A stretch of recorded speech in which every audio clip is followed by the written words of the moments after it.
Chicken Tikka Masala was invented by accident in the early 1970s in Edinburgh in a restaurant called the Shish Mahal. The restaurant's still there today. So a customer came in and complained that his tandoori chicken was too dry. So the chef and restaurant owner Ali Ahmed Aslam took the tandoori chicken back to the kitchen, did a few things with it, and it became a national dish. Even Robin Cook in 2002 said it's a truly British invention. So let's get to the recipe. First of all, let's make the tandoori chicken, which is really simple to make. So I've got some cream, ginger and garlic, some tandoori masala and some salt, a little ghee, some tomato puree, and I'm just going to give that a good whisk. Just add a little splash of lemon juice. So that's had a really good whisk.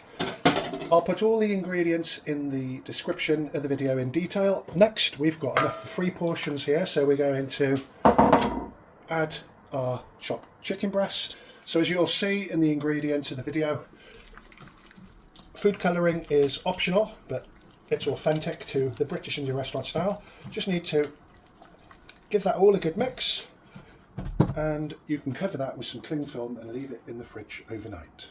That's now had a good overnight marinade. I'd recommend 3 hours minimum overnight if you've got the time, absolutely no problem. I'm going to be using an air fryer for 15 minutes until we get some nice charring. If you don't want to or haven't got an air fryer, just preheat your oven for about 20 minutes on maximum heat, put it onto a baking tray, again get that beautiful charring. We'll come back once that's cooked.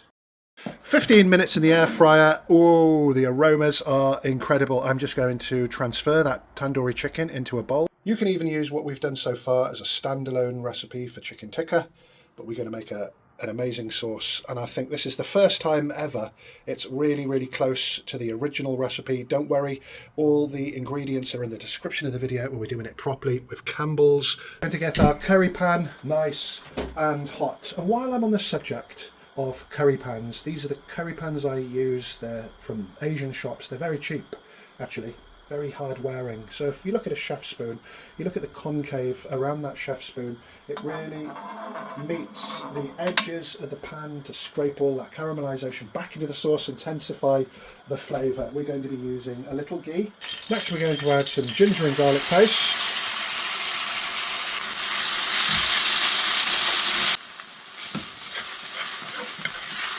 So the onions are starting to caramelise. Next we can add garam masala, salt and mix powder. Buy Tasted India, link in the description. It is fantastic. It really gives you the restaurant taste. Let's just roast those spices off. Next we're going to add the masala sauce.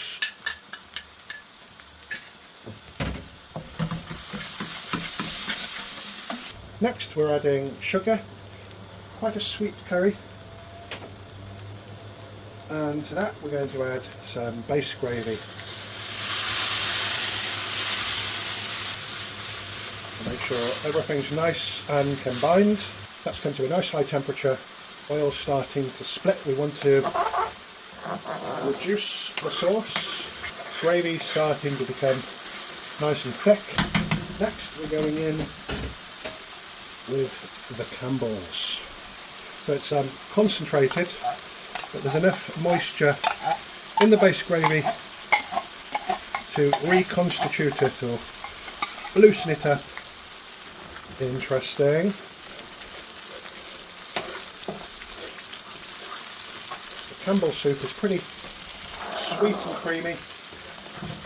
We're going to put a touch of red food colouring in, just for that authentic British Indian restaurant colour that you get with the chicken tikka masalas. Next to that we're going to add some double cream.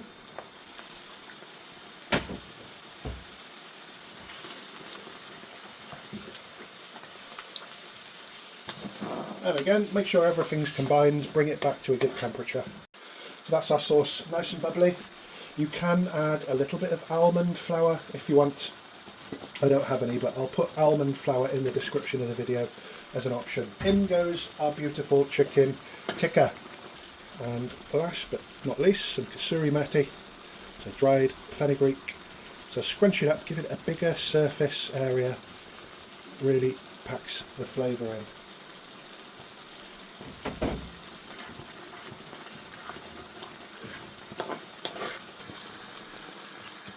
Thanks for watching. I hope you enjoyed that as much as I did making it. Don't forget to leave a big thumbs up and a comment. It'll help with those YouTube algorithms, and I'll be back with another great video really soon.